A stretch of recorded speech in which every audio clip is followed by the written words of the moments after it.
প্রবলেমটা হচ্ছে যে ই-কমার্সের আমরা অনেকটাই শৃঙ্খলায় নিয়ে আসতে পেরেছি। আপনারা জানেন যে স্ক্যাম হয়েছিল 3 বছর আগে। এরপরে আমরা এসওপি করেছি, স্ট্যান্ডার্ড অপারেটিং প্রসিডিউর করেছি। আমরা পেমেন্ট গেটওয়েতে অ্যাডভান্স পেমেন্টের ব্যবস্থাটা এটি এক্সপ্রেস সার্ভিসের মাধ্যমে নিয়ে গেছি। ক্যাশ অন ডেলিভারি বাদে আপনার অ্যাডভান্স পেমেন্ট আপনার সরাসরি কিন্তু ডেলিভারির আগে কিন্তু ওই পেমেন্টটা অ্যাডজাস্ট হচ্ছে না। এর বাইরে আমরা ডিজিটাল কমার্স একটা কর্তৃপক্ষ করছি এবং আমরা আরেকটি করেছি ডিবিআইডি, অর্থাৎ আমাদের ডিজিটাল বিজনেস আইডেন্টিফিকেশান আমরা দিচ্ছি এটি আরজেসি থেকে। যেসব প্রতিষ্ঠান আপনার এই আইডি নিয়েছে বা রেজিস্ট্রেশন নিয়েছে, আমরা ভোক্তাদেরকে বলবো আপনাদের মাধ্যমে যে তারা যেন এই অথেন্টিক যে সাইটগুলো আছে সেখান থেকে ক্রয় করে। আর ফেসবুকে যেটা হচ্ছে, ফেসবুকে তো আসলে মূলত এখানে অনেকগুলো ফেক আইডি দিয়ে বিভিন্ন রকম পেজ খুলে করে এবং সেখানে যে মিথ্যা বিজ্ঞাপন দেয়, ভোক্তাদেরও এই জায়গায় সচেতন হতে হবে। আমি সেই এরকম চাকচক্য বা রঙিন বিজ্ঞাপন দেখে আমি যেন প্রতারিত না হই বা আমি যেন বিভ্রান্ত না হয়ে আমরা যেন সেখানে অর্ডার না করি। এই জন্য আমি বলবো যে অথেন্টিক পেজগুলো থেকেই যেন আপনারা অর্ডার করেন। এক জিনিস বিশ্বাস করি যে ই কমার্সকে আপনি গলা টিপে বন্ধ করে দেওয়া এটা দেশের জন্য ক্ষতি হবে। ই কমার্সকে চলতে দিতে হবে। এবং আপনি যে প্রতিষ্ঠানের নাম বললেন তারা কিন্তু একটি জায়ান্ট প্রতিষ্ঠান এবং তারা যে অন্যায় করেছে সেটির জন্য কিন্তু ইভ্যালির যে আপনার এমডি মিস্টার রাসেল তিনি কিন্তু 27 মাস জেলে ছিল। এই 27 মাস জেলে থাকার সময় একটা বিষয় কিন্তু নিষ্পত্তি হয়নি। তিনি হাইকোর্টের মাধ্যমে যে জামিনে বের হয়ে আসছেন এবং তিনি ব্যবসার জন্যই কিন্তু বের হয়ে আসছেন।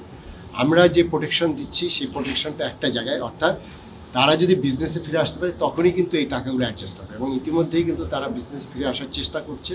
এবং আমরা অলরেডি ভোক্তা অধিকারের যে মামলাগুলো ছিল, এখানে প্রায় 8000 মামলা আছে, সেখানে আমরা প্রথম স্টেজে আমরা ছোট ছোট যেগুলো আছে ছোট ছোট পেমেন্ট এগুলো কিন্তু আমরা পর্যায়ক্রমে দিয়ে দিচ্ছি এবং আমরা এই আগামী সপ্তাহে ওখানে আমরা একটা টাকা আমরা ইভ্যালি যারা বিজনেসের মাধ্যমে এই টাকাগুলো কিন্তু অ্যাডজাস্ট হচ্ছে।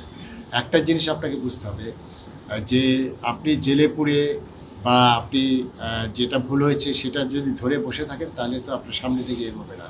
এবং যারা আপনার এই দেশ থেকে মানি লন্ডারিং করে চলে গেছে, এখানে অনেকগুলো প্রতিষ্ঠান আমি না বলি, তারা আপনার ক্যালকাটার জেলে আটকা আছে, কেউ দুবাইতে পালিয়ে গেছে, কেউ আমেরিকাতে আছে, এরকম তারা হাজার হাজার কোটি টাকা মানি লন্ডারিং করে নিয়ে গেছে। সেই তাদের তো এটি পুরোপুরি ঝুলিয়ে গেছে। সেটা যতক্ষণে এই টাকাগুলো আমাদের দেশে না আসবে, যতক্ষণে আমরা তাদেরকে ইন্টারপোলের মাধ্যমে না আনতে পারবো, সেটা তো বিচার করা যাচ্ছে না। সেই ক্ষেত্রে আমি মনে করি শুধু আপনি যে প্রতিষ্ঠানে না বললেন শুধু সেটি না, যে প্রতিষ্ঠান ব্যবসায় ফিরতে পারে আমরা প্রত্যেকটা লোককে আমরা প্রোটেকশন দেব, তবে সেটি শৃঙ্খলার মধ্যে। অর্থাৎ এখন আমরা যেহেতু আপনার অ্যাডভান্স পেমেন্ট টোটালি বন্ধ হয়ে গেছে, সেখানে আপনার সেই প্রতারণার আর সুযোগ নেই।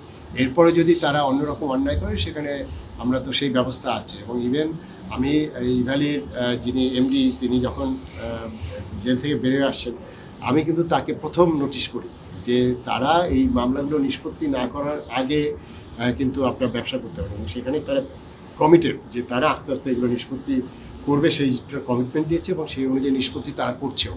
এবং সেটি তারা যদি ব্যবসা না করতে পারে তাহলে কিন্তু এই টাকা যেটা বার্ন হচ্ছে এটা কিন্তু আপনার রিকভার হবে না। এই কারণে আমি মনে করি ই কমার্স সামনের দিকে এগিয়ে যাবে এবং সেখানে ই কমার্স যে প্রতিষ্ঠানগুলো যে ভুল করছে সেই ভুলগুলো থেকে তারা শুধরে আসবে। তবে যেগুলো আইনের আওতায় আছে, যেগুলো বিচারাধীন বিষয় আছে, সেটি তো তারা আইনগতভাবেই তাকে ফেস করতে হবে।